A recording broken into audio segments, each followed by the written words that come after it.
kalian semua, dengan teman-teman semua di 180.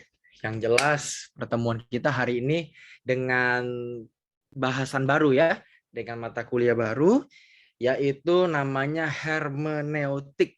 Nah, kalau jarang nyebut, nah sekarang coba nyebut sendiri ya, nggak usah buka mic-nya, ngomong aja hermeneutik gitu ya, hermeneutik.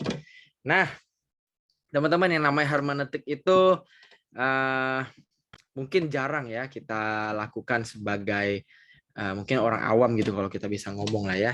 Tapi hari ini aku mungkin mau kenalin sedikit tentang bagaimana itu hermeneutik.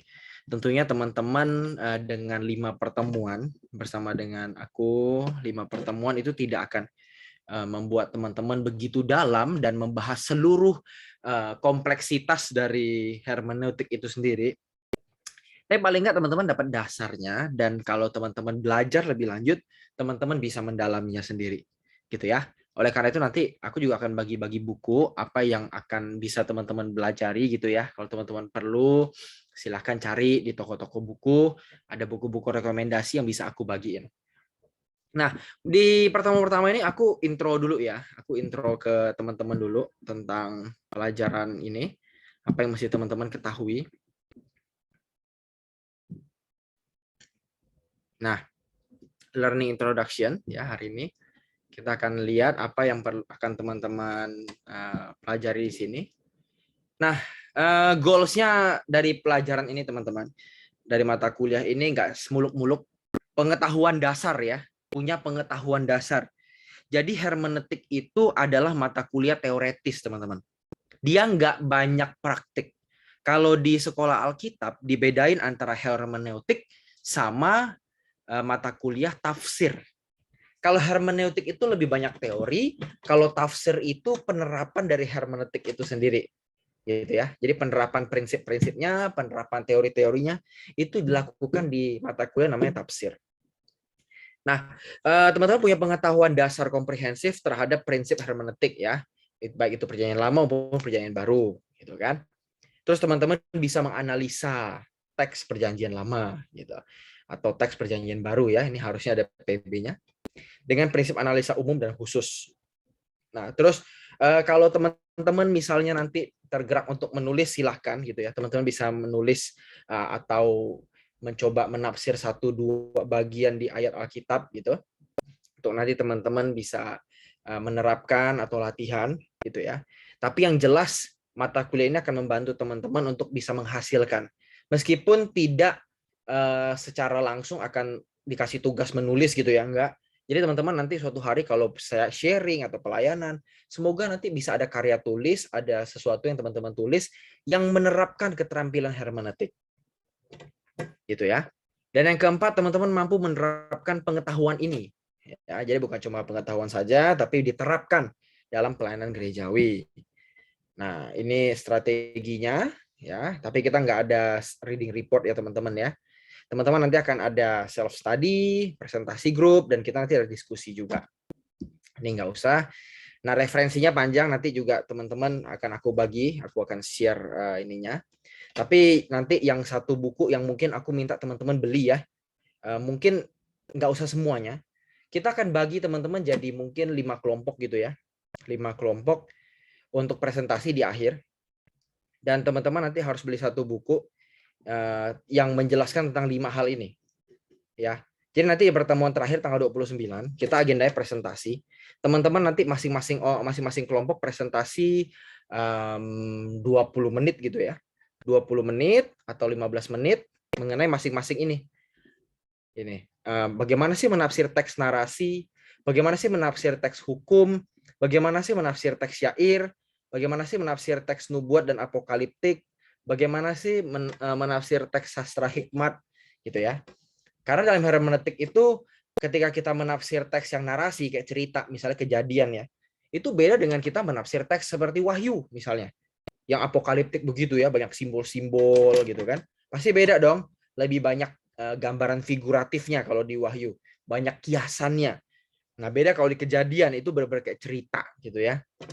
Nah, nanti aku minta siapa ketua kelas di sini atau koordinator atau PIC apapun namanya, Boleh bagi ke 5 kelompok, dan masing-masing kelompok nanti dapat ini. Silahkan dibagi narasi, siapa kelompok hukum, siapa kelompok syair, siapa kelompok nubuat dan apokaliptik, siapa yang kelompok sastra hikmat. Nanti teman-teman bagi kelompoknya. Di pertemuan tanggal 29 April,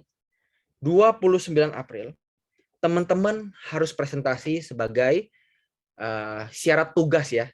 Syarat tugas dari mata kuliah hermeneutik ini.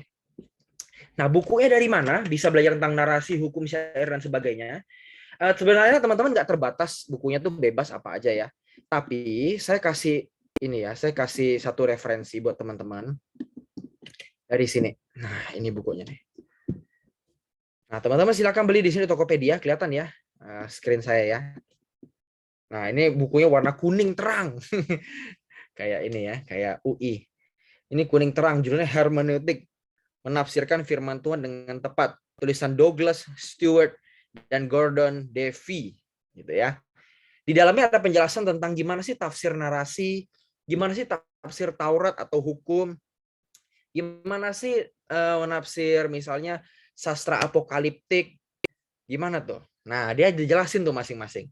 Jadi nanti teman-teman di tugas akhirnya dari mata kuliah ini, teman-teman harus mempresentasikan ya. Ya tentunya presentasi itu kerjaan bareng-bareng ya, bukan cuma 1-2 orang doang.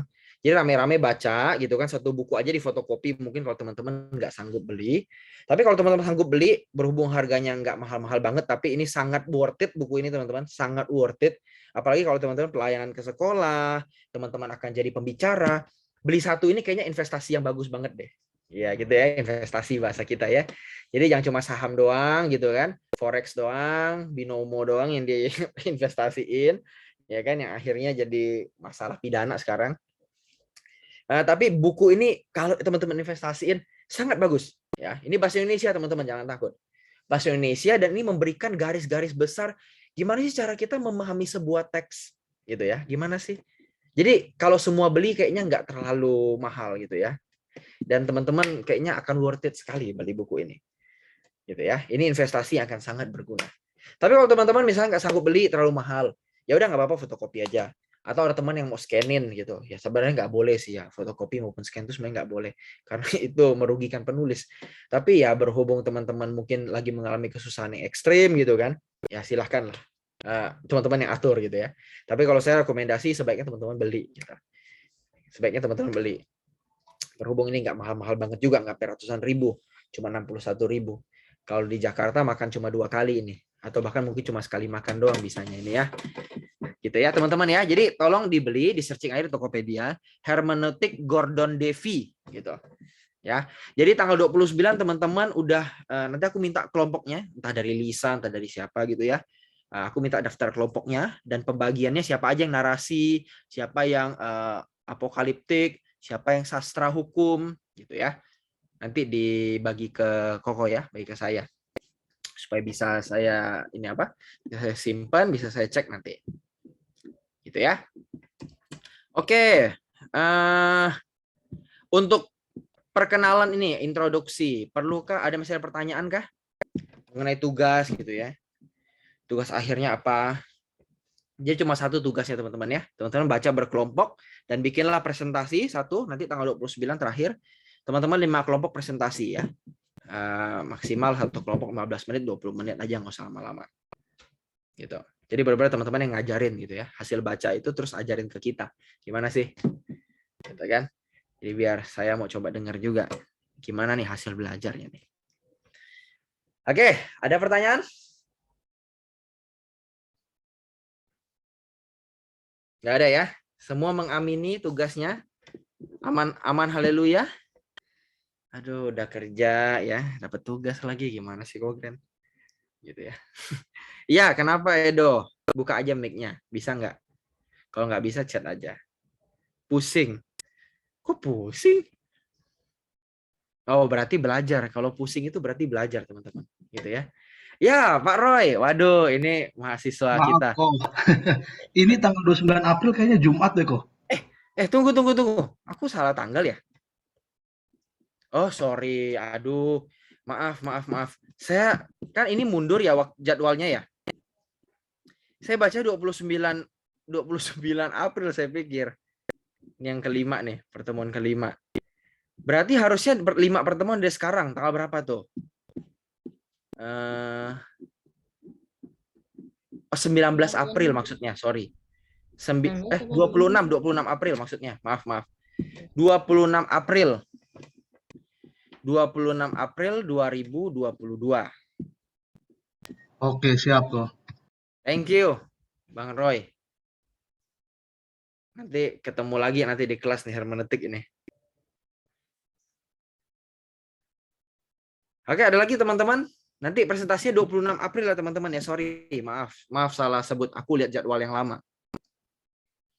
26 April teman-teman bagi 5 kelompok. Ya berarti satu kelompok 4 orang lah kira-kira.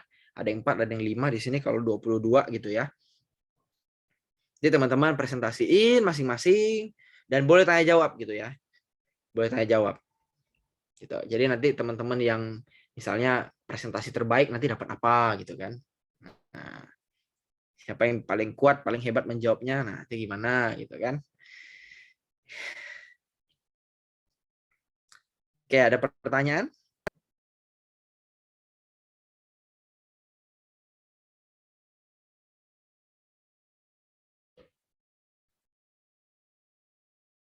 Aman?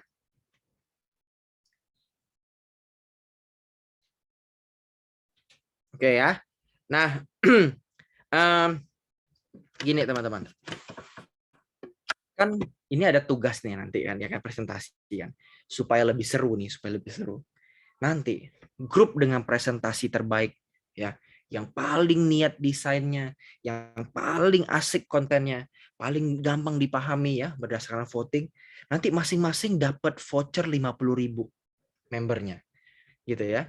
Masing-masing member dapat voucher. Misalnya ada 4 member satu kelompok, ya berarti 50 50 50 50 50 gitu ya, dapat 50. Dan peserta teraktif, satu peserta teraktif dapat yang dari awal sampai akhir nanti ya, yang kita lihat paling aktif, paling banyak nanya, itu nanti saya yang nilai siapa yang paling aktif, paling banyak nanya, paling responsif, nanti akan dapat voucher 100.000 di akhir pertemuan. Gitu ya. Jadi kalau kelompoknya dapat yang terbaik, terus dia sendiri aktif, dia dapat 150.000 gitu ya. Gitu. Jadi teman-teman di mata kuliah ini ada reward bagi teman-teman yang nanti presentasinya asik. Terus di akhir bagi peserta teraktif satu orang nih, kita kasih 100.000 voucher. Mau bentuknya pulsa boleh, mau bentuknya apa? Voucher MAP boleh ya. Nanti tinggal beli aja sendiri gitu ya. Pokoknya dapat 100.000 aja. Nanti tinggal request ya. Oke teman-teman, bisa dipahami ya. Semoga semangat gitu kan.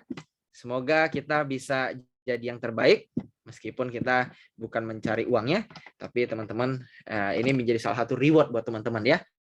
Jadi pusingnya nggak sia-sia gitu. Ilmu dapat, doi juga dapat gitu ya. Oke. Koko masuk ke pengantar ya. Nah, kenapa sih penting belajar hermeneutik? Emang buat apa sih? Ya namanya khotbah ya Roh Kudus pimpin toh. Ngapain kita pusing-pusing gitu ya? Nah, ternyata hermeneutik penting teman-teman. Nah, kita coba aja nih satu kehidupan nyata sehari-hari. Sekarang Koko mau minta di chat box. Coba kalau teman-teman baca percakapan singkat ini, tolong tafsir teman-teman. Apa inti dari tulisan di depan ini? Ya, apa inti dari percakapan di depan ini? Ayo coba teman-teman. Apa intinya? Coba, ayo.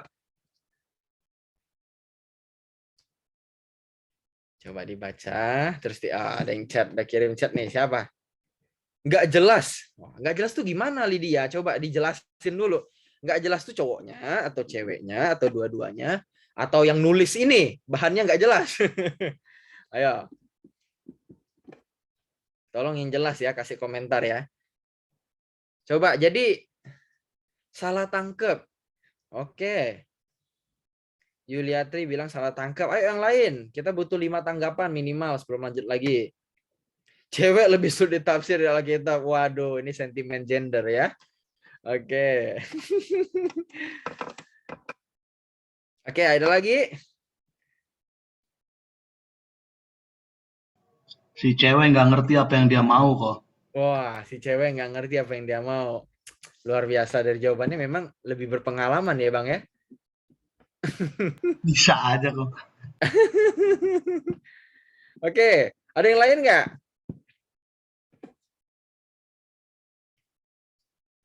Ada yang lain? Satu lagi deh. Ayo semua berpendapat. Perempuan sulit dipahami. Jadi kesimpulannya perempuan ya. Oke. Tapi kalau dari teksnya teman-teman, kira-kira sebenarnya ini si cowok ini mau apa sih? Apa sih maksud si cowok? Coba ada bisa nafsir nggak maksud si cowok apa? Si cowok ini mau ajak ke McD gitu ya? Ayo, ada yang bisa nafsir nggak? Kira-kira kenapa nih cowok malah pilih ke McD? Kenapa sih dia ngotot banget ke McD gitu? Ayo coba ditafsir. Kenapa nih? Ayo, murah gampang. Berarti cowoknya juga lagi pergumulan ya. Pergumulan ekonomi ya. Dia harus masuk gereja berlimpah-limpah dia harusnya. Karena mungkin yang gampang McD mungkin yang Oh, gampang McD ya. karena di sini ada kata-kata gampang. Oh ya, gampangnya ya, bukan murahnya dong berarti ya.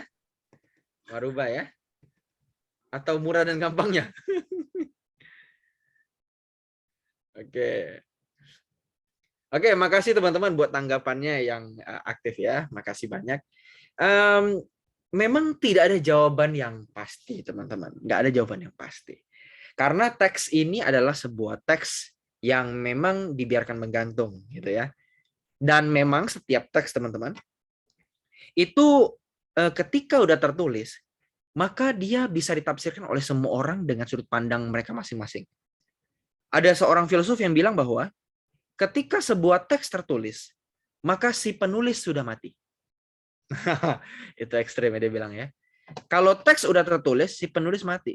Artinya apa? Artinya orang bebas mengartikan apapun terhadap tulisan seseorang. Gitu. Nah, yang jadi masalah teman-teman, kalau penafsiran ini dilakukan tanpa metode, gitu ya. Jadi muncullah tadi ya, oh yang salah perempuan gitu ya, perempuan sulit dipahami gitu kan, ya kan. Terus cewek susah dipahami gitu ya, nggak jelas gitu. Nah ini sebenarnya perbedaan sudut pandang, dan hermeneutik memang menjadi satu solusi teman-teman, menjadi satu solusi. Seperti misalnya kayak coba konsep Yehovah Jireh teman-teman, konsep Yehovah Jireh yaitu Tuhan yang menyediakan. Nah, pada umumnya orang mengartikan bahwa ketika membaca teks Tuhan adalah sang penyedia atau Tuhan akan menyediakan di Kejadian 22 ayat 8. Mereka berpikir bahwa Tuhan akan menyediakan semuanya yang kau mau. Waduh, ya kan? Padahal teman-teman, tindakan Tuhan menyediakan seekor domba sebagai ganti ketaatan tanpa batas dan tanpa syarat. Bukan sebuah penyediaan bagi manusia yang mengabaikan tanggung jawab dan menyampaikan berbagai tuntutan. Jadi penyamaan Abraham yang memperoleh sesuatu dari Tuhan gitu ya, disediakan seekor domba untuk menggantikan anaknya, itu nggak bisa kita tarik ke hidup kita yang misalnya males, nggak mau kerja, Tuhan nyediain kita nanti berkat-berkat yang kita butuh. Nah, penarikan seperti ini sangat berbahaya, gitu ya.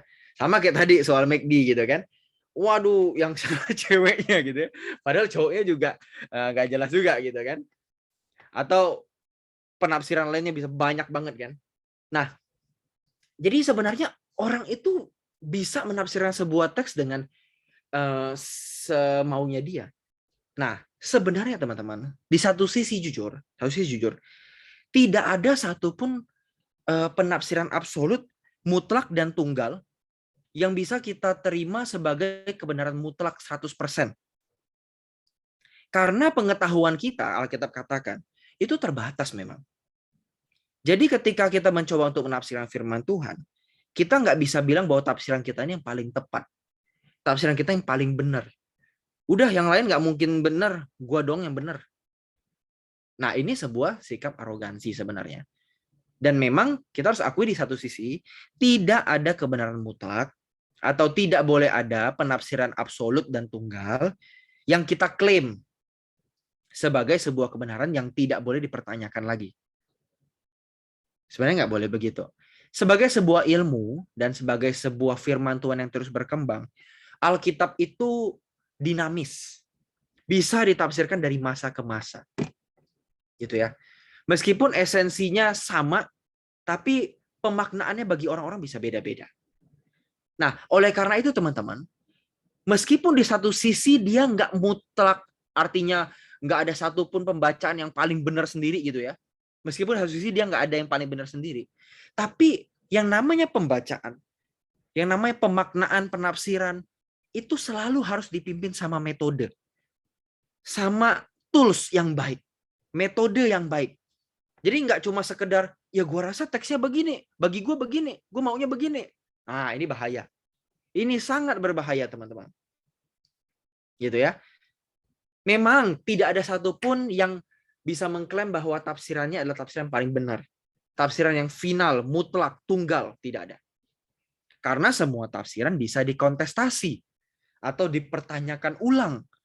Bisa bisa bahasanya itu kita bisa pertanyakan terus kita ubah atau kita lebih perluas gitu ya.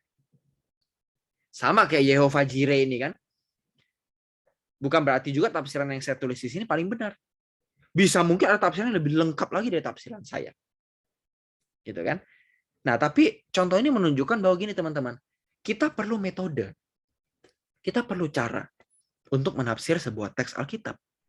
Nah, itulah kenapa penting belajar hermeneutik. Penting sekali untuk belajar metodenya. Bukan belajar mencari yang mana yang benar ya. Siapa yang benar ya? Yang mana yang sesat ya? No. Hermeneutik itu memperkaya jiwa kita dan pikiran kita untuk mengenal firman Allah. Bukan untuk menunjuk orang lain atau bahkan menyesatkan orang lain sampai kita tunjuk-tunjuk, sampai kita maki, sampai kita bilang dia sesuatu yang buruk-buruk. Nah, itu bahaya. Bukan. Hermeneutik tidak ditujukan untuk sikap arogan seperti itu. Gitu ya. Jadi ketika kita makin belajar hermeneutik, harusnya kita makin rendah hati. Kenapa? Karena kita tahu yang namanya penafsiran ini perlu metode, perlu cara. Mereka yang nggak pakai metode yang baik, bukan berarti mereka kita langsung hina aja gitu ya. Tapi itu menggerakkan hati kita. Betapa pentingnya kita sebagai hamba Tuhan belajar.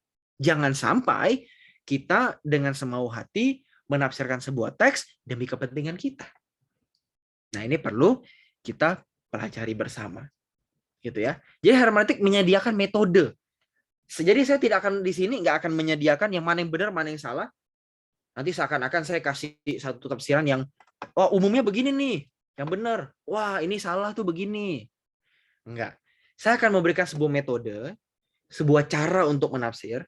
Nanti teman-teman bisa melihat sendiri yang benar yang mana, yang salah gimana gitu kan. Yang kurang lengkap yang mana, yang lengkap yang mana, gitu kan. Nah, itu kita bisa tahu di situ. Karena teman-teman, yang namanya teks Alkitab itu punya yang namanya gap. Gap. Ada jurang. Ya, ada jurang. Kenapa perlu hermeneutik? Karena ada jurang. Nggak bisa sembarangan. Budaya dan bahasa hari itu beda dengan hari ini. Waktu hari itu beda dengan hari ini. Geografi hari itu beda dengan hari ini. Beda sekali. Nah, kalau teman-teman pernah notice misalnya, kenapa Yakub itu sumurnya diperebutkan? Coba, apa karena itu sumurnya Yakub? Wah, Yakub orang suci nih, sumurnya harus dibenerin nih, nggak boleh diambil sembarangan. Apa karena kesuciannya? Atau karena sumur hari itu berharga? Karena menjadi sebuah komoditas yang dibutuhkan pada Timur Tengah kuno. Yang geografinya itu rata-rata didominasi oleh gurun pasir.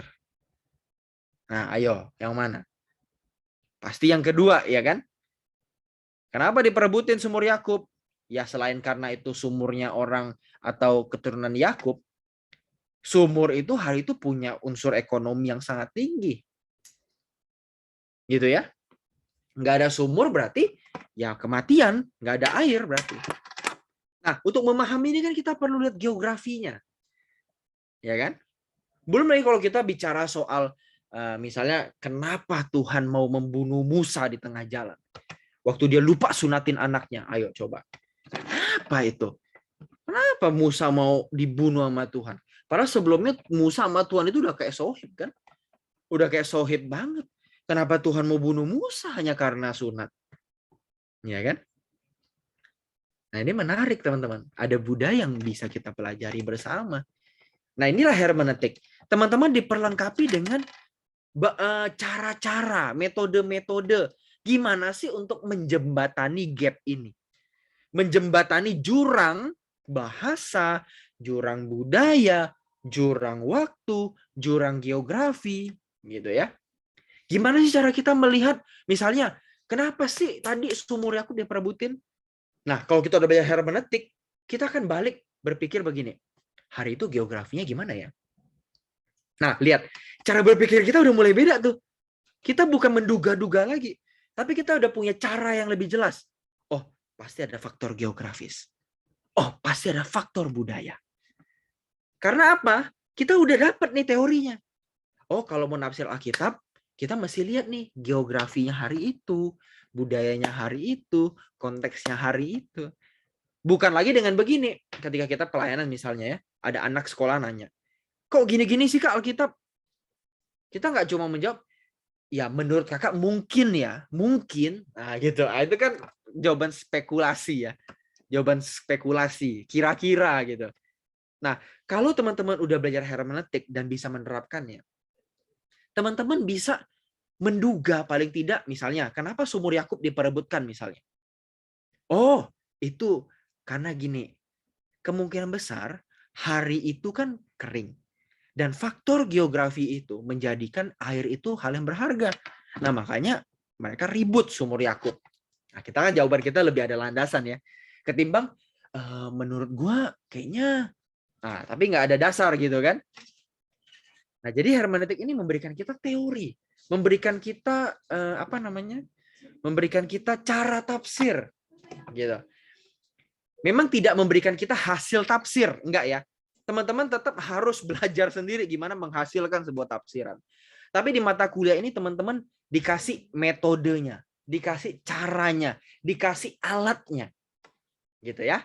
Jadi saya berharap teman-teman punya satu pikiran bahwa pelajaran ini memberikan alat, bukan memberikan hasil.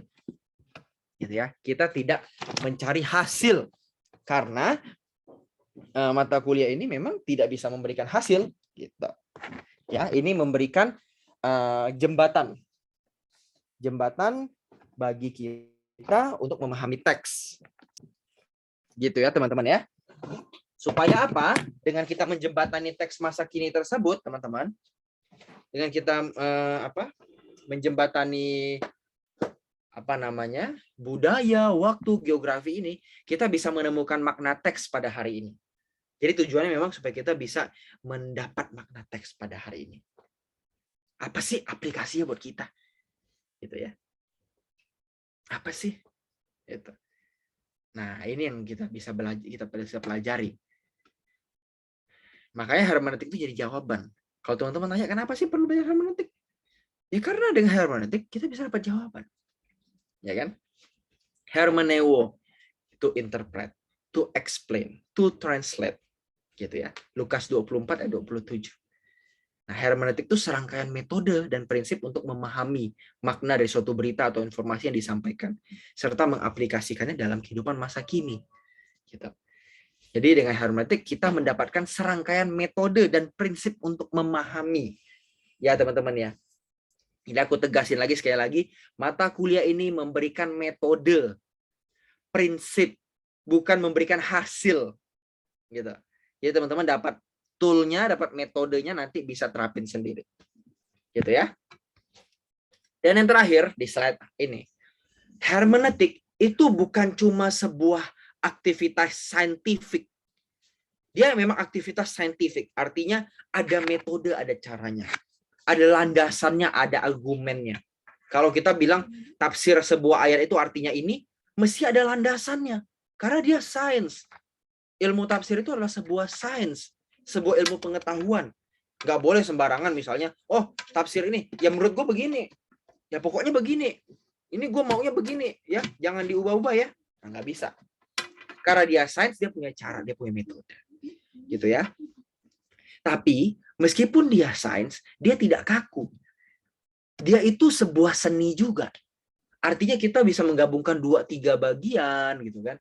Kita bisa mengimprovisasi metodenya. Kalau teman-teman nanti belajar lebih lanjut ya, mungkin masuk S1 Teologi di Ekumene ya, bergabunglah dengan kami karena Juli ini sudah tutup pendaftaran teman-teman ya. Sekalian promosi marketing kita ya. Bagi teman-teman yang terpanggil ya, punya hati melayani, ya silahkan bergabung dengan kami. Mantap kali ya, nyelip marketingnya. Nah, kalau teman-teman mendalami di sekolah kitab nanti, teman-teman bisa merasakan hermeneutik itu jadi art, jadi seni. Kok orang bisa tafsirannya beda ya? Pendeta A sama pendeta B beda ya? Itu karena cara hermeneutiknya beda. Loh, kok bisa beda? Kan hermeneutik harusnya kebenaran cuma satu. Karena dia ada sisi seni. Seni. Sama lah kayak main musik. Jazz sama dangdut, mana yang bagus? Mana yang lebih mantap? Mana yang musik berkualitas tinggi? Jazz atau dangdut? Nggak bisa diukur begitu kan? Ya dong. Dangdut punya pasarnya, jazz punya pasarnya gitu kan. Masing-masing punya pemirsanya, pendengarnya gitu kan. Nah itu art. Sama kayak hermeneutik. Di satu sisi dia sains, dia bisa kita bisa mencari kebenaran melaluinya. Tapi dia juga seni. Bisa ada perbedaan di dalamnya. Ya, bisa ada perbedaan karena cara orang menafsir itu pendekatannya beda-beda. Gitu ya. Dan yang nggak kalah penting, sisi terakhir dari hermeneutik adalah bukan hanya sains dan seni, tapi dia juga sebuah aktivitas rohani. Jadi ketika teman-teman berhubungan atau menafsir teks Alkitab, bukan hanya urusan kepala yang diurusin, tapi juga urusan hati. Jadi nggak berlebihan. Kalau teman-teman belajar hermeneutik malam hari ini dan 4 malam ke depan nih, ya 4 Selasa ke depan, itu teman-teman lagi melakukan peziarahan rohani. Lagi petualangan rohani, memperdalam, menggali sumur kebenaran dengan cara teman-teman menemukan metode baca yang baik. Gitu. Jadi ini bukan cuma urusan kepala, tapi urusan hati juga. Gitu ya. Nah, dan note terakhir ya. Ingat hermeneutik itu tidak berarti membelenggu makna. Dalam hermeneutik tidak ada satupun pewaris makna tunggal. Kita nggak bisa mengklaim diri kita paling benar. Tafsiran aku paling benar. Tafsiran temanku salah. Nggak bisa. Yang kedua, ingat bahwa tidak ada pemikiran yang tidak dipengaruhi oleh pemikiran lain. Kita selalu berdiri di pemikiran orang sebelumnya. Atau di pemikiran pendeta kita. Atau mungkin orang tua kita, guru sekolah minggu kita gitu ya. Begitupun dengan teolog-teolog masa lalu. Mereka dipengaruhi oleh pemikiran pendahulunya. Yang ketiga, ingat bahwa zaman selalu berubah dan Alkitab itu dinamis. Jadi kita nggak bisa bilang bahwa wah ini makna yang paling benar untuk sepanjang masa. Mungkin prinsipnya bisa sama, tapi pengaplikasiannya beda-beda karena Alkitab dinamis, gitu ya. Yang terakhir, terus batasnya di mana dong kalau kayak gitu? Apa batasan kita menafsir? Batasan kita menafsir kitab suci adalah kita tetap di dalam keyakinan akan Allah di dalam Yesus melalui Roh Kudus. Tritunggal Maha Suci. Gitu ya. Selama penafsiran kita tidak bertentangan dengan prinsip Trinitas gitu ya. Allah di dalam Yesus melalui Roh Kudus, maka tafsiran kita masih bisa dikatakan di dalam track gitu ya. Meskipun mungkin hasilnya bisa beda-beda. Kalau sekarang misalnya saya suruh Lisa nafsir sama Bang Roy sama Maruba nafsir satu ayat, pasti bisa beda-beda. Karena latar belakangnya beda-beda kan. Pendekatannya juga akan beda-beda. Nah, tapi selama kita masih di dalam keyakinan akan Allah, di dalam Yesus melalui Roh Kudus, maka kita masih di dalam satu tempat, satu bidang, satu sisi. Gitu ya. Beda kacamata, betul Maruba. Ya. Nah, itu dia teman-teman ya yang bisa saya sampaikan. Apakah ada pertanyaan? Apakah ada pertanyaan?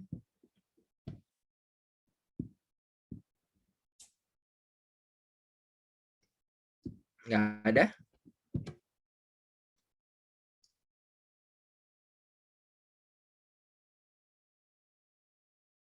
Nggak ada ya, kayaknya kalau yang awal gampang lah gitu ya.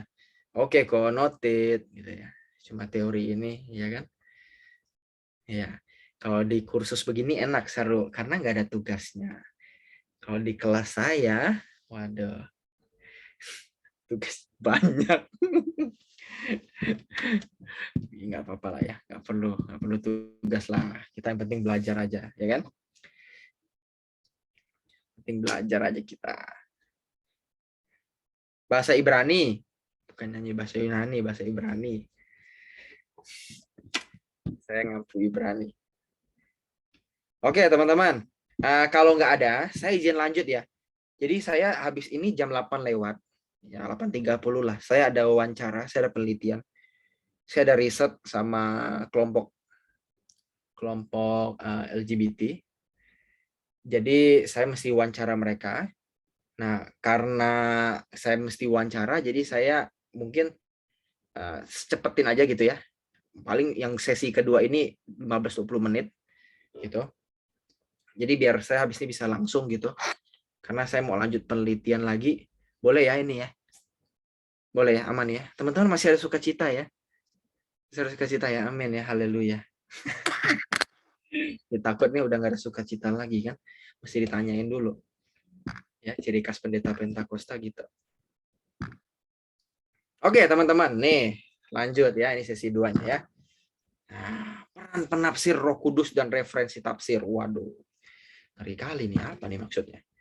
Nah teman-teman, dalam menafsir kayaknya ada dua kutub yang paradoks gitu ya, yang kelihatannya bertentangan tapi sebenarnya nggak bertentangan gitu, antara penafsir dan Roh Kudus.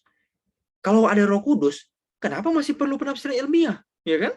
Kan ada Roh Kudus. Bukankah ilmiah artinya kita nggak percaya Roh Kudus nanti? Nah, itu kan permasalahan klasik ya. Jawabannya adalah Roh Kudus memang mewahyukan kebenaran, tetapi kita membutuhkan pengetahuan ilmiah yang ada untuk memahami yang sudah diwahyukan itu. Jadi tetap ada proses belajar, meskipun Roh Kudus mewahyukan tulisan suci kepada kita, yang kita sebut hari ini Alkitab. Tetap perlu ilmu, perlu otak, istilah gitu ya. Nah, firman Tuhan seharusnya jelas, memang jelas bagi kita. Tapi banyak bagiannya yang membingungkan, kita harus akui. Dan itu perlu metode, perlu cara untuk mengurainya. Kenapa membingungkan? Karena tadi ada gap. Ada beda budaya, beda zaman, beda geografi, beda bahasa apalagi. Gitu kan? Nah, memang firman Allah itu jelas, tapi kita perlu cara mendekatinya. Gitu kan? Nah, jadi ini dua kutub yang paradoks, kelihatan berlawanan tapi sebenarnya tidak berlawanan. Ketika satu tafsiran sulit dipahami maknanya, Roh Kudus akan diam dan membiarkan kita melihat pandangan lain dalam buku atau artikel. Nah, ini bukan berarti Roh Kudus tidak memberikan kita pencerahan. Bisa jadi melalui studi kita, melalui belajar kita, Roh Kudus berbicara. Gitu ya. Jadi kita tidak boleh membatasi suara Roh Kudus hanya pada sesuatu yang abstrak saja. Bisa juga ketika kita membaca, berdiskusi dengan teman, berdiskusi dengan dosen, kita bisa dapat satu kebenaran. Gitu ya. Karena Roh Kudus itu apa ya? Dia itu fleksibel gitu. Dia itu cair. Membatasi Roh Kudus atau mematokkan Roh Kudus, metode tertentu Roh Kudus bekerja, ya akhirnya kita membatasi Roh Kudus. Roh Kudus bisa bekerja dalam banyak cara. Termasuk ketika teman-teman studi seperti malam hari ini. Gitu ya. Nah, jadi apa dong peran Roh Kudus dalam penafsiran kalau kita masih perlu belajar yang ilmiah, perlu metodenya, perlu caranya. Nah, Roy Bizak memberikan beberapa poin. Apa sih peran Roh Kudus? Ya, yang pertama, Roh Kudus tidak meniadakan nalar logika dan usaha yang keras. Jadi, Roh Kudus dalam penafsiran itu dia nggak apa ya seakan-akan wah ini nih aku nggak mau yang namanya ada logika di dalam menafsir.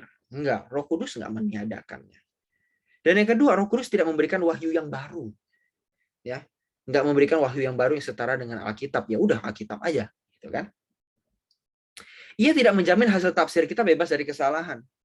Oh, seakan-akan kalau kita udah merasa merinding kita menafsir, wah ini nggak mungkin salah nih gitu ya. Wah ini udah paling lengkap nih pasti nih. Nah, nggak ada jaminan itu. Karena Roh Kudus itu roh yang progresif ya, selalu bertumbuh. Maka mungkin hari ini tafsiran kita dibukakan Roh Kudus A.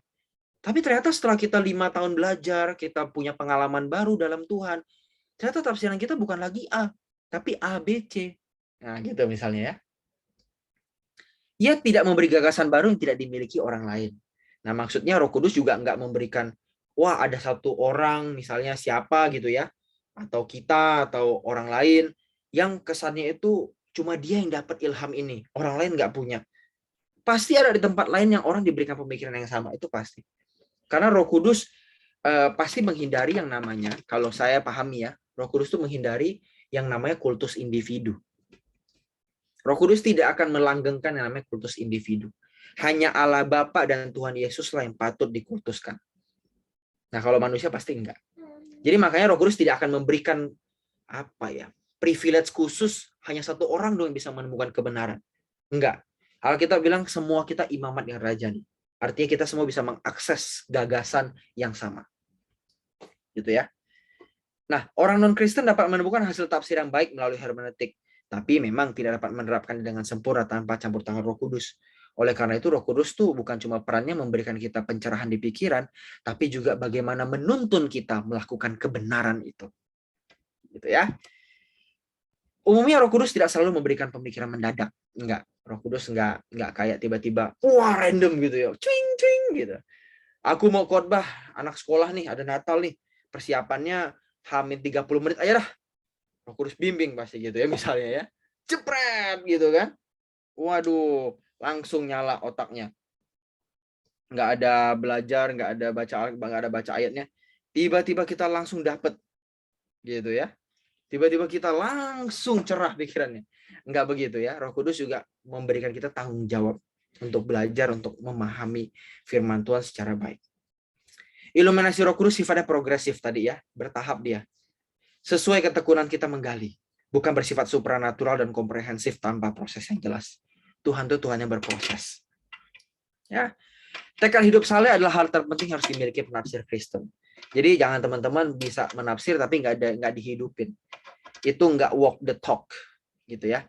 Kehidupan Kristen atau studi kitab suci harus bersesuaian antara yang dipelajari dengan yang dihidupi. Gitu ya. Jadi makanya tekad hidup saleh akan meningkat seiring dengan teman-teman semakin dalam belajar firman. Kurangnya persiapan spiritual dapat menghalangi proses penafsiran dan penerapan yang benar. Jadi makanya benar sekali kalau Om Era sering ngomong, jangan cuma pintar berteologi. Betul. Karena apa? Yang namanya hubungan dengan Tuhan, hubungan yang benar dengan sesama, itu harus dipelihara. Nggak mungkin orang bisa khotbahin kasih, khotbahin kebenaran, tapi kerjaannya misalnya nyindir orang, nyakitin orang, gitu kan, lukain orang, nyinggung orang, nggak bisa. Persiapan spiritual dia nggak benar. Harusnya persiapan spiritual kita tuh 24 jam, ya 24 jam. Nah, dengan persiapan spiritual yang benar, teman-teman bisa menghasilkan tafsiran yang baik. Tuhan tidak menjadikan seluruh bagian Alkitab sama jelasnya. Nah, ini perlu perhatian teman-teman ya. Kita manusia terbatas. Tetap ada bagian abu-abu yang harus kita akui sebagai pengharapan. Contoh misalnya, siapa yang bisa memastikan luas surga atau posisi surga di mana coba? Mungkin kita tahu ada satu tempat di alam semesta ini, oke. Tapi di mana? Tubuh kepala kita itu tubuh yang gimana? Bisa tua nggak? Bisa beranak cucu lagi nggak? Kalau bisa beranak cucu, seberapa banyak anak cucunya? Umurnya seberapa jauh? Apakah di sana ada disabilitas? Apakah di sana ada sakit penyakit? Wah, kita masih abu-abu. Ya, masih abu-abu, dan itu adalah sebuah pengharapan. Dan kita harus bilang bahwa, ya, saya berhenti di sini. Batas saya di sini sebagai manusia. Selebihnya saya nggak tahu. Gitu ya. Nah, tapi ada juga bagian yang sangat jelas, ya, yang perlu kita tekankan berulang-ulang. Jadi teman-teman, apa yang Alkitab tekankan, jelaskan berulang kali, itu yang dikhotbahkan berulang kali. Jangan sesuatu yang tidak jelas, apalagi yang kita belum pelajari mendalam, kita khotbahkan. Itu bahaya. Jadi apa yang Alkitab sampaikan, tekankan berulang-ulang, itu pun harus kita tekankan berulang-ulang. Gitu ya. Nah, Kesimpulannya, kita perlu 5 hal dalam menafsir. Pertama, kita sudah masuk dalam proses keselamatan, proses dikembalikan ke rancangan semula. Kedua, kita perlu kedewasaan rohani. Ketiga, kita perlu ketekunan studi ya. Jadi nggak ada yang namanya pinter instan, nggak ada. Itu sama juga dalam belajar Alkitab. Yang keempat, daya nalar dan logika. Logika itu tidak bertentangan dengan iman, teman-teman. Iman itu berangkat dari logika yang sehat. Dan logika yang sehat itu ditumbuhkan dari iman yang sehat juga. Jadi dua-duanya itu sinergi. Bukan kontradiksi, tapi sinergi. Ya. Dan yang kelima, jangan lupa kerendahan hati untuk belajar dan menerapkan. Nah, itu tadi peran penafsir, teman-teman. Bagaimana sih kita sebagai penafsir, sikap apa yang kita harus lakukan. Nah, terus gimana sih kita misalnya ya, kayak pendeta kok tahu ya latar belakang itu apa gitu ya. Kayak pinter banget gitu loh. Ya enggak. Wih, cerdas banget dia. Kayak segala tahu gitu, maha tahu. Nah, ternyata teman-teman, yang namanya menafsir itu ada referensinya. Kita nggak perlu bingung. Ada pengantar perjanjian lama dan sejarah dunia kuno, ada ensiklopedi, kamus Alkitab, ada leksikon. Leksikon itu kayak kamus tapi dia jelasin bahasa aslinya. Gitu kan. Jadi misalnya yada. Yada itu apa aja nih artinya? Nah, itu tuh. Gitu ya. Apa namanya? Ginosko. Nah, ginosko itu apa aja artinya? Itu leksikon ada. Kamus teologi. Nah, kamus teologi itu kayak gini. Dia jelasin soal sunat. Sunatnya itu apa tuh artinya sunat? Latar belakangnya itu apa? Nah, dijelasin tuh sunat. Gitu ya. Nah, buku kritik teks. Nah, buku kritik teks ini bukan buku yang mengkritik teks Alkitab ya, bukan ya. Maksudnya kritik teks itu maksudnya gini. Buku yang membahas mengenai komposisi teks. Komposisi teks. Mana yang dekat, mana yang paling muda teksnya, mana yang paling tua gitu. Itu kritik teks ya. Jadi bukan maksudnya buku untuk mengkritik teks Alkitab, bukan. Itu buku yang membahas tentang komposisi teks Alkitab kuno. Gitu ya. Kan teks Alkitab kita terdiri dari salinan-salinan yang tua ya. Dan bukan cuma tua, tapi juga beragam usianya. Ada yang lebih muda, ada yang lebih tua gitu kan. Nah, itu kritik teks. Ya. Dia melihat komposisi dari teks-teks kuno itu sampai jadi kayak sekarang. Terus analisis grammar ya. Jadi bukan cuma bahasa Inggris doang yang punya IELTS, TOEFL gitu ya. Nah, di Ibrani Yunani juga ada gramatikanya, ada susunan kalimatnya. Dan yang terakhir buku tafsiran atau komentar. Yuk kita cek satu-satu. Nah, buku pengantar PL dan sejarah. Nah, ini buku-buku yang bagus, teman-teman. Kalau mau foto silahkan ya.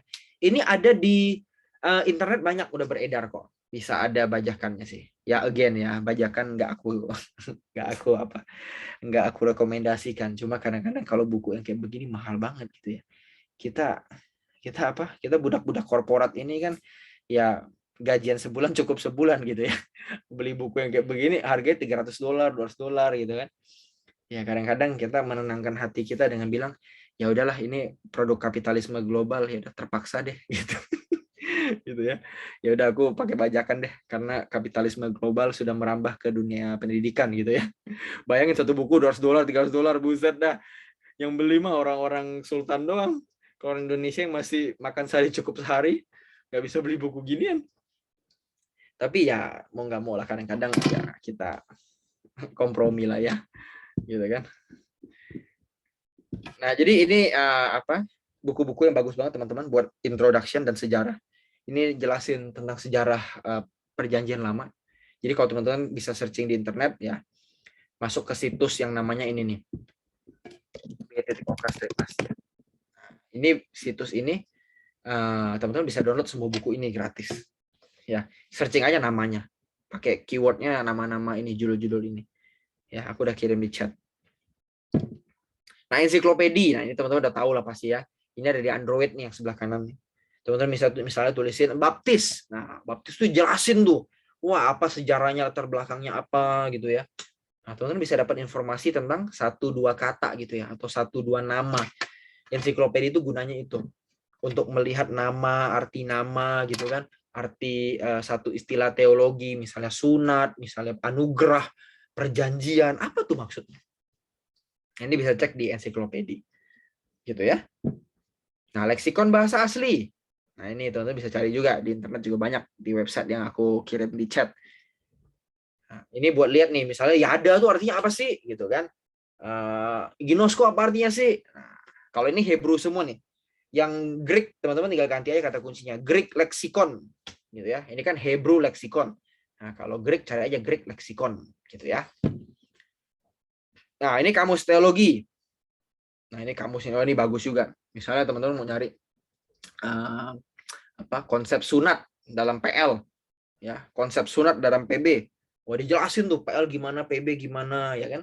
Nah, dia bukan cuma jelasin latar belakangnya. Kalau ensiklopedi kan latar belakang sejarahnya ya. Nah, ini jelasin penjelasan teologisnya. Jadi penjelasan dalamnya lah, istilah gitulah ya. Penjelasan dalamnya tuh ini. Nah, ini bisa juga di-download lagi ya. Lagi-lagi bisa di-download lagi. Tinggal dicari aja. Nah, kritik teks ini juga bisa di-download lagi ya. Tadi aku udah bilang, ini pengantarnya nih ya, practical introduction. Practical introduction aja 200 halaman, hampir 300 halaman ini. Introduksi praktis, teman-teman. Wah, gila nggak? Aduh, buku teologi mah ampun-ampun dah. Dia bilang praktis, terus pengantar. Tapi kenyataannya udah kayak buku inti. 300 halaman. Aduh, makanya kalau masuk S1 teologi, bener-bener mata masih siap baca. Gitu ya. Tapi kalau teman-teman nggak dalam ini pun nggak terlalu masalah. Karena sebenarnya kritik teks ini juga udah dilakukan ketika penerjemahan Alkitab. Jadi ketika kita baca Alkitab kita, itu udah ada ahli-ahli lain yang komposisiin teksnya. Udah kritik teksnya gitu ya. Maksudnya tuh menggabung-gabungkan teks itu. Ya ini sebenarnya pembelajaran mendalam aja. Kalau teman-teman senang gitu ya, baca-baca teks kuno gitu ya. Apalagi kalau teman-teman kuliah S1 ya, teologi misalnya, atau S1 apa yang hubungannya sama teks gitu. Nah, mungkin buku-buku kritik teksnya akan sangat membantu. Ya. Nah, untuk grammar nih, nah ini penting juga kalau teman-teman nanti mau mendalami ya. Gimana sih cara kita tahu misalnya kata kerja ini tuh orang pertama, tunggal, ya kan? Dia perfect, imperfect gitu kan? Kalau di Inggris kan gitu ya. Ada grammarnya ya. Ada grammar perfect, continuous tense, ya kan? Present continuous tense gitu ya. Apalah gitu. Nah, kalau di Hebrew gimana? Ibrani gimana? Di Yunani gimana? Nah, ini buku analisis gramatika. Teman-teman bisa download lagi ya. Lagi-lagi bisa di-download. Nah, tafsiran. Nah, ini juga banyak di internet ya. Teman-teman bisa lihat pandangan ahli-ahli tentang satu bagian teks. Misalnya teman-teman mau cari tafsiran Kejadian. Gitu. Nah, coba searching aja di website yang aku kirim di chat itu. Di b-ok.asia itu. Cari misalnya kata kuncinya Genesis Commentary. Nah, nanti muncul tuh buku-buku tafsiran Kejadian dari pasal 1 sampai pasal 50. Wah, jadi kita bisa dapat semacam tafsiran instan ya dari orang lain. Nah, memang kalau udah kayak begitu mungkin kalian akan nanya, loh kalau gitu ngapain belajar hermeneutik? Nah, again, kita nggak mau cari dapat hasilnya doang. Kalau kita baca tafsiran itu udah hasilnya. Tapi kita juga mau belajar gimana sih cara merunutnya gitu ya. Meskipun kita juga baca karya orang, baca pendapat orang tentang ayat itu, tapi kita juga mau menggali firman itu dari perspektif kita. Nah, untuk bisa menggali firman itu dari perspektif kita, kita butuh hermeneutik. Nggak hanya baca tafsiran orang. Ya akhirnya kita cuma ya sekedar ngekor aja. Sekedar kayak membeo gitu ya. Membeo, ngikutin apa kata orang, kita ngomong aja. Kita nggak ada memberikan kontribusi perluasan ilmu atau perluasan tafsiran. Nah, ini menjadi pendukung tafsiran, tapi tidak menjadi hal yang harusnya mengontrol kita. Gitu ya, silahkan di foto kalau mau. Lagi-lagi ini bisa di-download di internet. Nah, software. Wah, ini yang paling suka nih kalau di HP ya, Eastword gitu ya. Nah, ini bisa lihat bahasa aslinya apa gitu ya. Ada juga aplikasi yang lebih lengkap namanya Bible Works 10. Wah, aku ada nih filenya. Kalau teman-teman mau ya, mau install di komputer, boleh. Filenya sekitar 10 giga. Ya, 10 giga. Itu harus di-download 10 giga. Jadi kalau teman-teman kira-kira mau install ya siapin 20 giga lah memori di komputer gitu ya. Nah, kalau teman-teman komputernya ya udah hidup dan mati gitu ya, ya jangan coba diinstal nanti. Akhirnya pas mau masukin data, your space is not enough gitu ya. Jangan teman-teman. Jadi sebenarnya Isword udah cukup, cuma kalau pengen lebih mendalam gitu ya, pengen lihat teks asli, gimana gambarannya, apa teks kuno tuh gimana sih, terus gimana sih membandingkan antara teks itu. Nah ini ada Beberworks 10 ya, nanti yang mau linknya aku bagi ya, nanti Japri aja ya, Maruba nanti Japri ingetin, biar aku kasih linknya. Cuma mesti di-download itu, karena aku upload di Drive. Dan ketika nanti di-download, tolong jangan dibagikan ke orang di luar SOT ini ya. Di luar 180 SOT tidak boleh dibagikan. Gitu ya. Kenapa? Karena itu nanti bisa namanya pembajakan gitu ya. Ini buat ini aja lah, buat kita-kita aja. Kalau teman-teman beli softwarenya, harganya sekitar 8 juta rupiah. 8 juta gitu ya, lumayan bisa buat beli satu laptop lagi. Gitu kan. Jadi karena kita pakai terbatas di sini boleh, tapi kalau dibagi keluar jangan gitu ya. Oke, sudah habis. Adakah pertanyaan? Kok mau nanya kok, Monggo. itu tadi yang kok kirim di chat itu kita masuk dulu ya kok ya di lokasi itu ya. Iya, betul. Baru kita Masuk, cari kayak dia kan kayak itu. Google tuh bisa searching kan, masukin Iya, judul baru. bukunya. Baru kita langsung cari ya, kayak Google Iya. Scholar gitu ya. Yes, betul. Oke gitu. Nah, terus mau nanya lagi kok satu lagi. Tadi yang di awal dijelasin bagaimana kita kan masing-masing atau setiap sekolah pendeta atau STH atau orang pengajar, mereka pasti kan belajar hermeneutik nih. Nah, Iya. bagaimana cara kita ketemu orang-orang yang beda pandangan kok, ngadapin orang-orang seperti ini, terus mereka udah melihat pengajaran kita dibilang salah.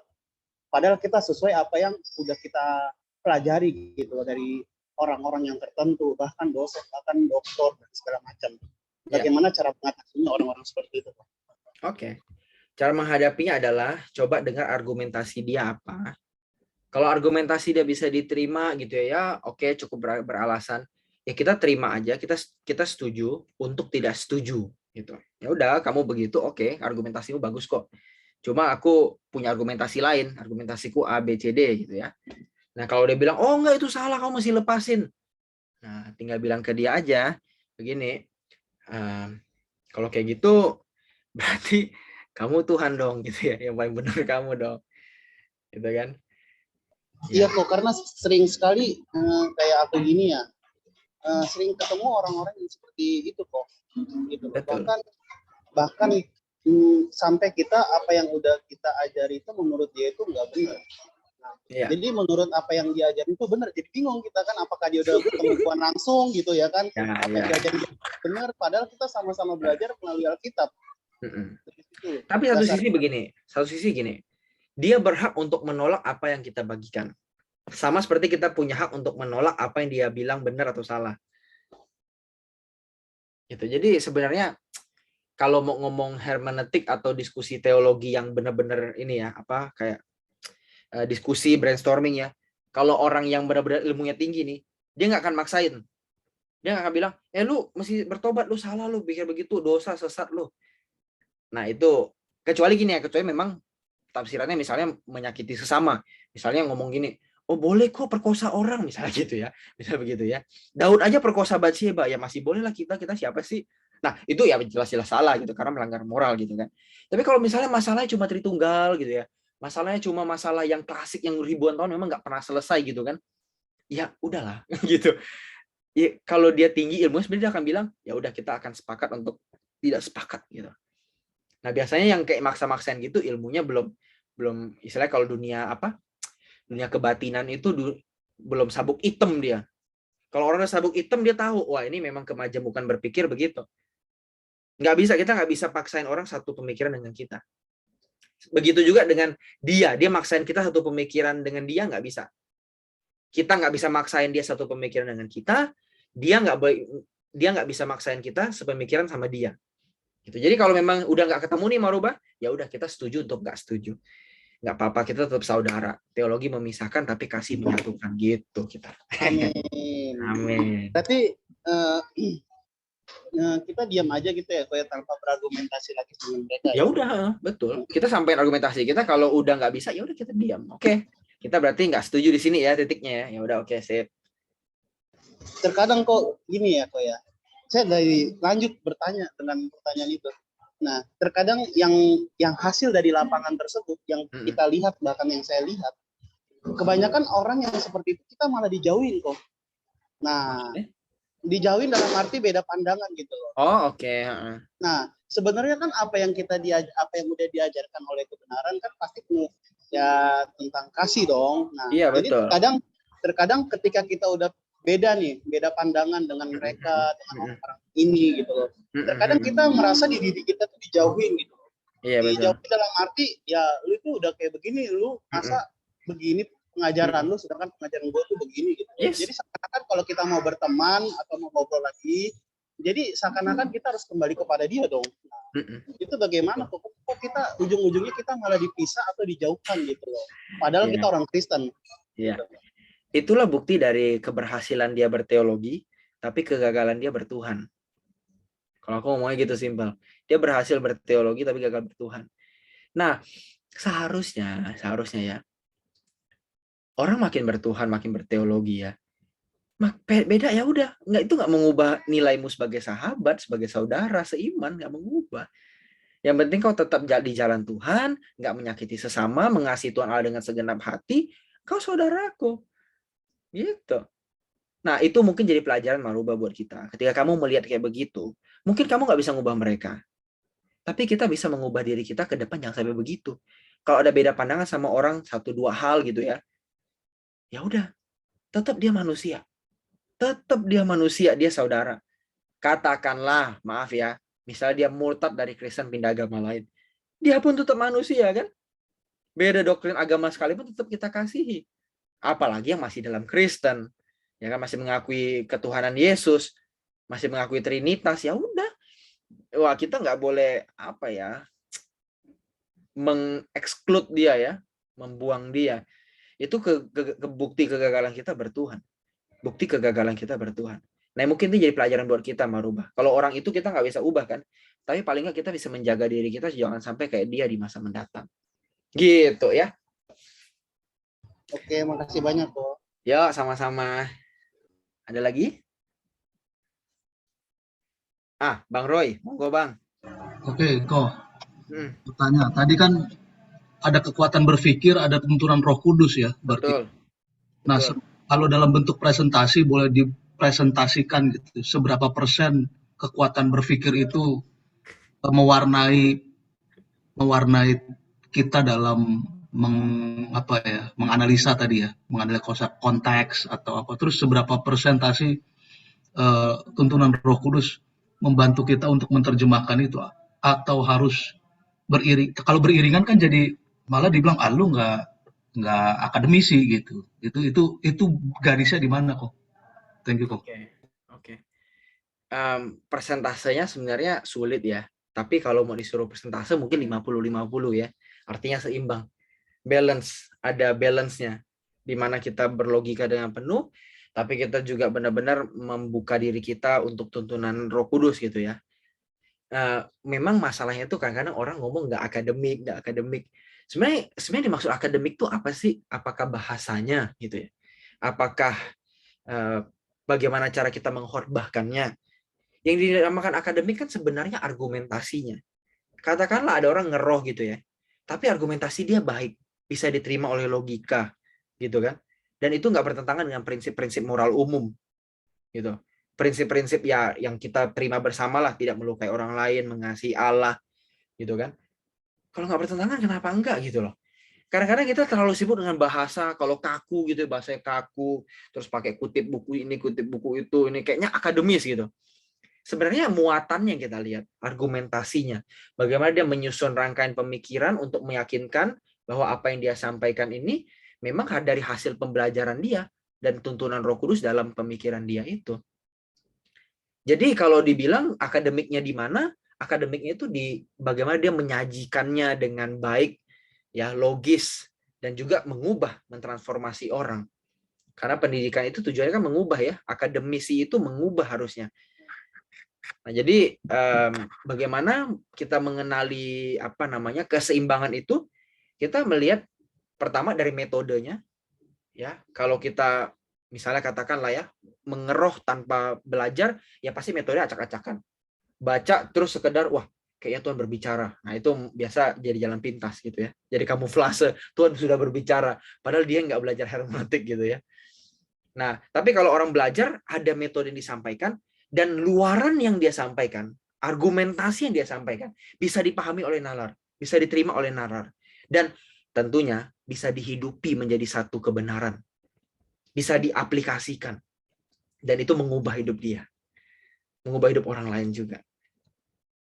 Gitu. Jadi kan pengetahuan itu ada sisi pembelajarannya, ada sisi perubahannya. Ya, kalau di filsafat itu ada epistemologi, ada aksiologi. Aksiologi kan mengubah orang, ilmu itu mengubah, mentransformasi. Nah, begitu pula dengan firman. Ketika firman itu kita pelajari dengan ilmu yang baik, dengan spirit yang benar, pasti mengubah. Gitu. Itu Bang Roy mungkin sementara jawabannya. Oke, siap. Thank you, Ko. Thank Terima you. kasih, Bang.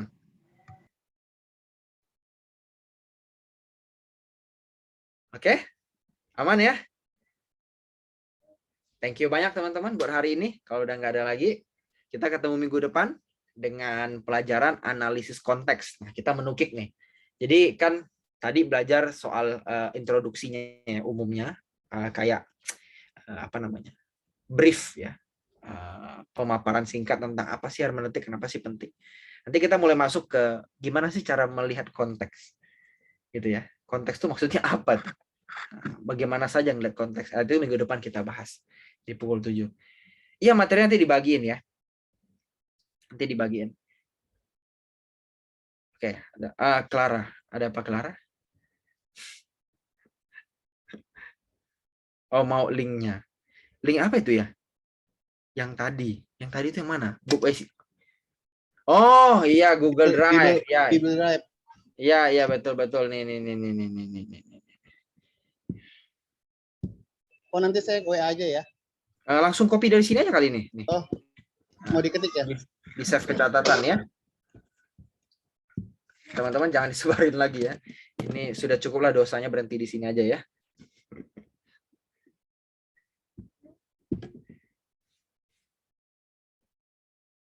Oke,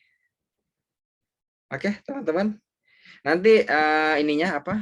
PPT presentasinya aku bagiin juga. Ya, aku bagiin. Teman-teman nanti bisa cek dari pertemuan awal sampai pertemuan nanti ini. Atau aku taruh di classroom aja atau kemana? Enakan. Taruh ke classroom. Masih hidup nggak classroomnya itu? Masih ya? Insya Allah masih ya. Jangan lupa loh. Ya udah aku masukin ke classroom aja nanti yang ini ya, PPT-nya ini ya. Oke. Ya, GCR aja ya. Oke, teman-teman. Thank you so much for tonight. Ya, sampai ketemu minggu depan. Yuk kita berdoa. Bapa dalam surga, kami sudah belajar pengantar hermeneutik. Tuhan berikan hati kami yang tulus, berikan hati kami yang bersih, berikan hati kami yang mau belajar, hati kami yang mau menggali, mau bersusah-susah, mau berpikir keras untuk memperdalam kasih kami kepada Engkau melalui firman-Mu. Kami tahu nggak gampang, kami tahu ribet, kami tahu nggak bikin ngantuk, kadang-kadang ngejelimet Tuhan. Tapi kami percaya Tuhan, apa yang kami lakukan nggak pernah sia-sia. Berkati pertemuan hari ini dan berkati 4 pertemuan ke depan, kiranya Tuhan hadir. Terima kasih Tuhan, kami bersyukur dan berdoa. Haleluya, amin. Oke, thank you teman-teman. Sarangi. Tuhan berkati. Terima kasih, Kak. Ya.